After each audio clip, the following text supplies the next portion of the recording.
berdoa.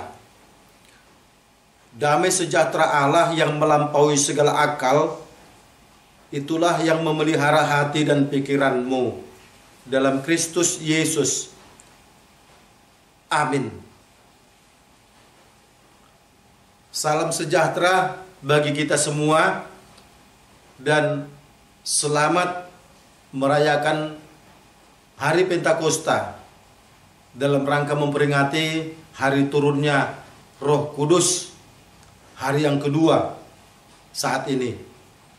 Firman Tuhan yang akan kita dengarkan sebagai dasar khotbah diambil dari 1 Korintus pasal 2, dimulai dari ayat 1 sampai dengan ayat 5. 1 Korintus pasal 2 dimulai dari ayat 1 sampai dengan ayat 5. Kita dengarkan di dalam hati kita masing-masing.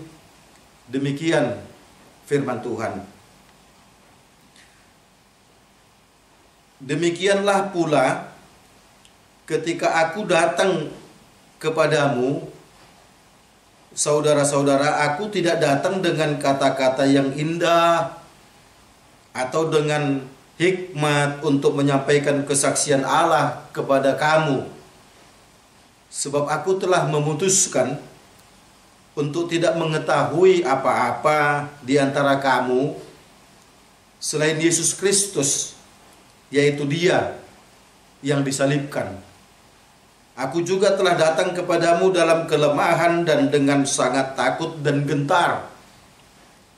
Baik perkataanku maupun pemberitaanku tidak kusampaikan dengan kata-kata hikmat yang meyakinkan, tetapi dengan keyakinan akan kekuatan roh, supaya iman kamu jangan bergantung pada hikmat manusia, tetapi kepada kekuatan Allah.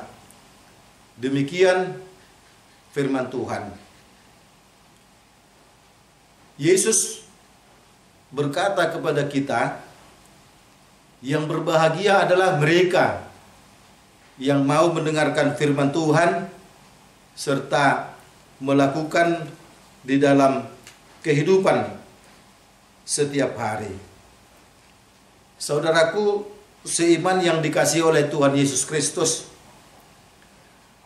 pada saat ini kita begitu bergembiranya karena kita semakin diyakinkan bahwa kehidupan kita ini akan semakin berarti ketika kita tahu ada kuasa Roh Kudus yang ada di dalam kehidupan kita. Nah, saudaraku yang dikasihi oleh Tuhan Yesus Kristus, ketika Roh Kudus turun di Yerusalem, maka sejak itu yang disebut dengan gereja itu mulai berdiri kokoh. Atau dengan kata lain, saudaraku, hari Pentakosta itu adalah merupakan tonggak berdirinya gereja Tuhan.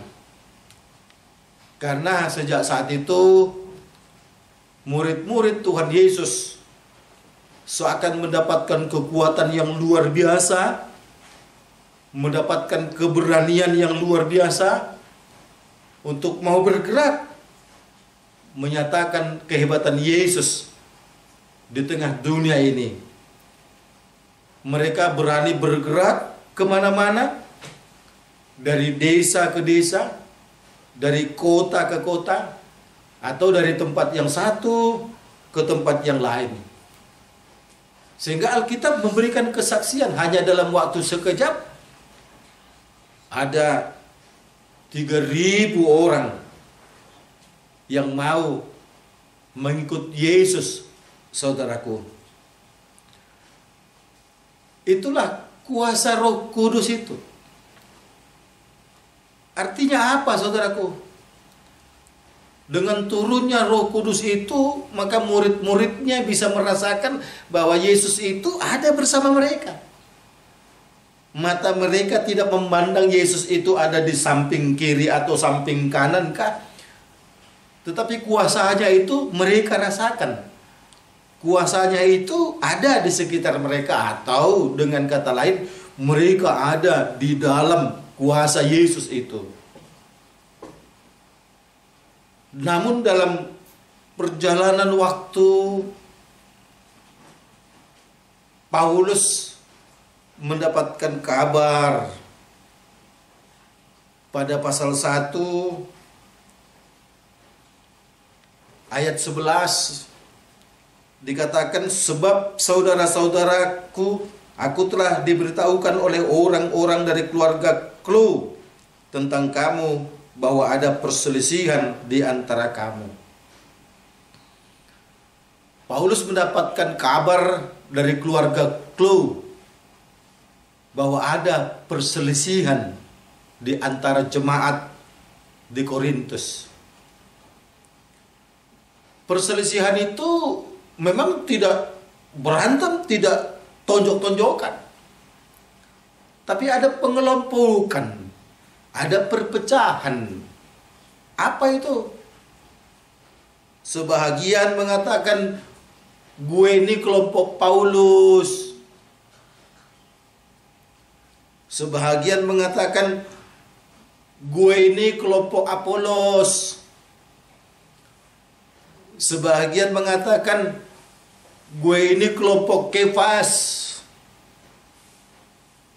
Ada pengelompokan saudaraku.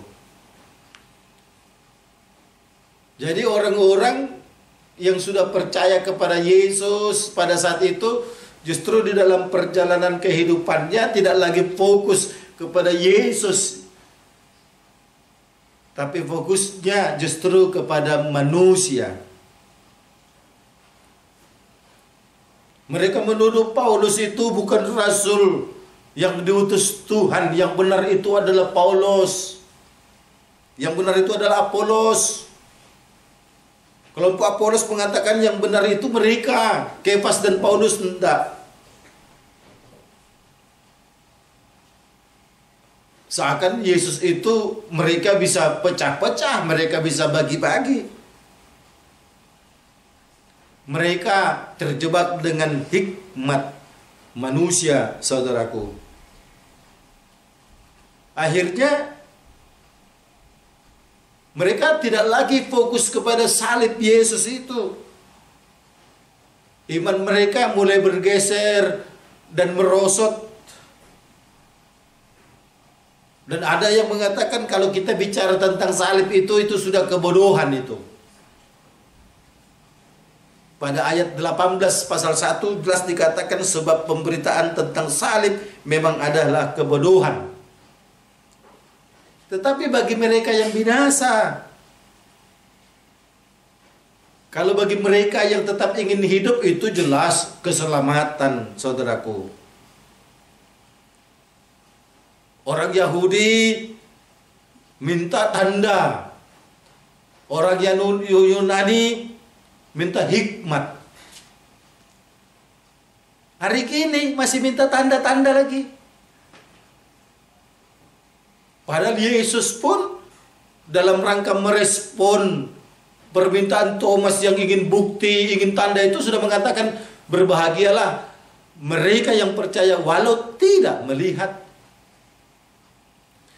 Nah, saudaraku, pada Pentakosta kedua ini kita diminta untuk meyakini akan kuasa Roh, akan kekuatan Roh. Mengapa kita harus 2 kali merayakan Pentakosta, sementara gereja lain cukup sekali saja? Khususnya gereja-gereja dari Sumatera Utara itu merayakan Pentakosta itu 2 kali. Walaupun faktanya sampai sekarang itu statistiknya itu cenderung menurun. Tapi aku yakin pada ibadah online Pentakosta kedua ini pasti jumlah yang ikut ibadah itu meninggi karena kita ada di rumah masing-masing. Atau setidak-tidaknya lewat Pentakosta kedua ini kita diminta, ayo semakin semangat kita memberitakan kuasa Roh Kudus itu. Kita harus semakin semangat untuk memberitakan Yesus Kristus yang telah turun lewat Roh-Nya yang kudus dan tercurah atas murid-muridnya, dan mereka mendapatkan kuasa, saudaraku. Orang-orang Kristen yang ada di Korintus itu justru mereka terjebak. Mereka mau mengikut Yesus, tetapi mereka tetap membesarkan pikiran mereka. Itulah yang dikatakan dengan hikmat manusia. Rasul Paulus dengan kerendahan hatinya mengatakan, aku datang kepadamu, saudaraku, datang bukan dengan kata-kata yang indah. Datang bukan dengan hikmat, tetapi aku datang hanya untuk menyampaikan kesaksian Allah kepadamu. Yesus Kristus ingin menyindir mereka. Aku datang bukan dengan hikmat. Tentu dikatakan hikmat manusia, hikmat dunia, pikiran manusia. Karena orang Yahudi, orang Yunani, atau orang Kristen yang ada di Korintus pada saat itu sudah terjebak, mereka mengandalkan pikirannya. Barangkali khotbahnya Apolos itu begitu indah kata-katanya. Barangkali khotbahnya Kefas itu begitu mengenakkan di telinga. Sementara Paulus khotbahnya itu tegas, keras, dan to the point. Itu sebabnya dia mengatakan, aku datang bukan dengan kata-kata yang indah. Saat ini saudaraku, ada banyak jemaat tidak lagi melihat soal kualitas khotbah, tapi dia sudah menyenangi bagaimana kalau pengkhotbah itu bisa menyenangkan telinga, maunya banyak lawak.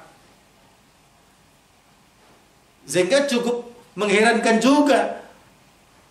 Kenapa kok ada pendeta punya rating tinggi? Karena pintar melawak.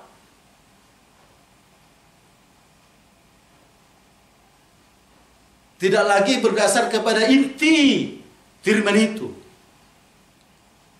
Nah, ini yang dikatakan oleh Paulus di sini, bukan soal kata indah, bukan soal hikmat, tapi aku fokus melulu hanya kepada Tuhan Yesus itu.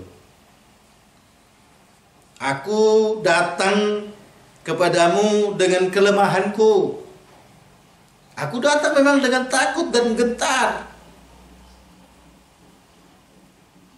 Tetapi perkataanku maupun pemberitaanku tidak kusampaikan dengan kata-kata hikmat yang meyakinkan, tetapi dengan keyakinan akan kekuatan Roh. Itulah saudaraku, dengan kekuatan Roh. Aku tidak mengetahui apa-apa di antara kamu, yang kupikirkan hanyalah Yesus Kristus, yaitu Dia yang disalibkan itu. Nah, inilah saudaraku yang mau dikatakan oleh Rasul Paulus lewat perikop kita pada saat ini. Ada kuasa Roh. Itulah hikmat yang dari Allah itu.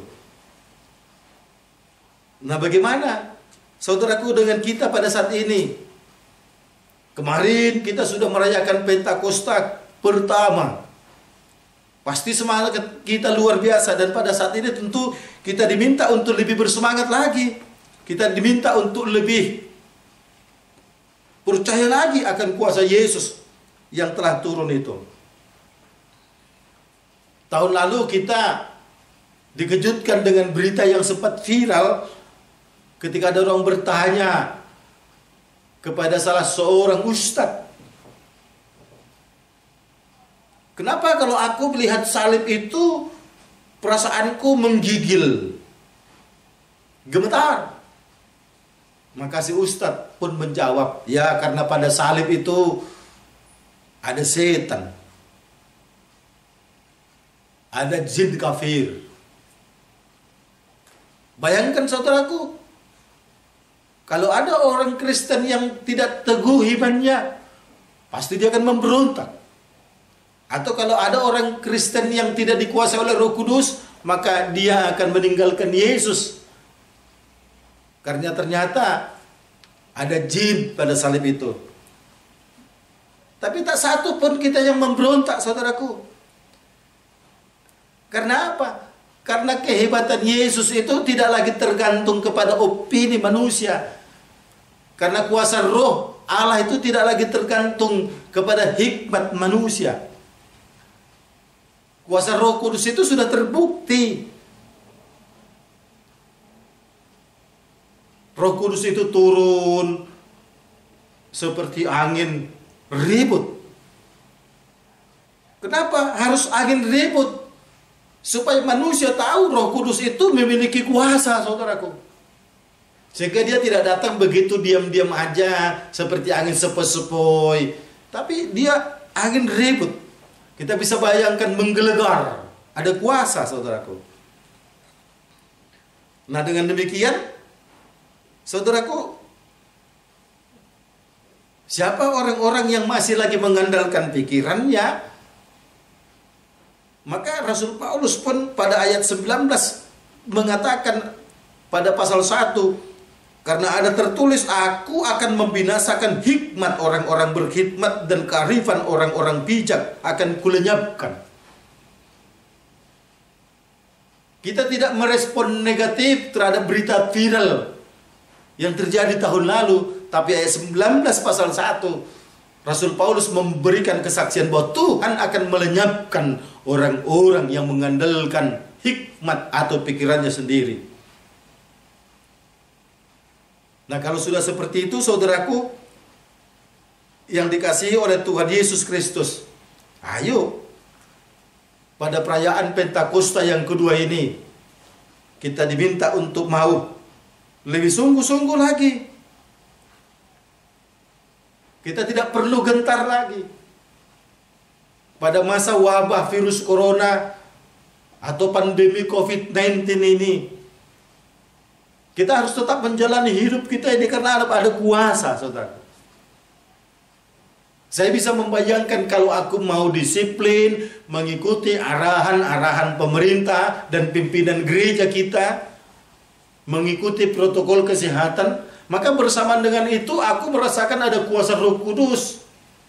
Tapi jangan saudara mengandalkan kuasa Roh Kudus, tapi saudara sendiri tidak mau tahu dengan aturan pemerintah.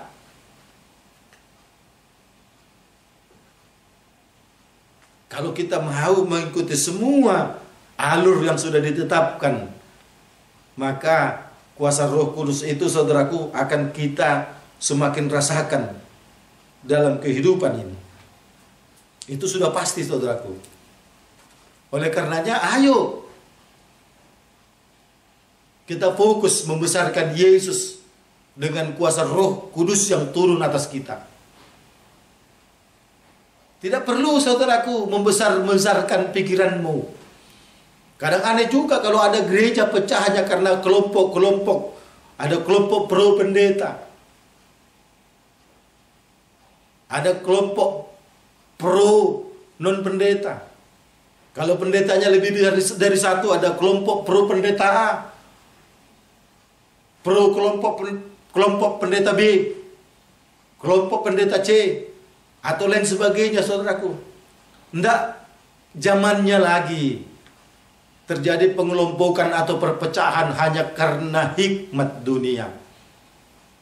Kita harus memiliki semangat hidup dan selalu fokus hanya kepada Yesus saja. Kalau sudah seperti itu, maka dengan perayaan hari Pentakosta yang kedua ini, mari kita jalani hidup kita ini dengan penuh semangat dan penuh keyakinan bahwa kuasa Roh Kudus itu sungguh akan memberikan sukacita bagi kita. Amin. Kita berdoa. Ya Allah Bapa kami yang di surga, terima kasih atas kebaikan-Mu. Kami telah mendengarkan firman-Mu. Biarlah Roh-Mu yang kudus turun atas kami, sebagaimana telah turun kepada murid-murid-Mu, murid-murid Yesus, maka kami pun menginginkan Roh Kudus itu ada dalam diri kami. Sehingga kami Tuhan benar-benar diberikan kemampuan untuk menjadi saksi dan sekaligus memberitakan akan kebenaran Injil Kristus itu. Ya Allah yang di surga, dalam situasi pandemi COVID-19 ini, biarlah Tuhan kami memiliki kuasa, memiliki keberanian untuk berjalan terus. Sehingga dengan demikian, keberanian kami untuk mengikut-Mu tidak akan menjadi luntur karena rasa takut kami atas COVID-19. Tuhan yang di surga, kami serahkan hidup kami sepenuhnya hanya ke dalam tangan pengasihan-Mu. Dalam Yesus kami berdoa. Amin.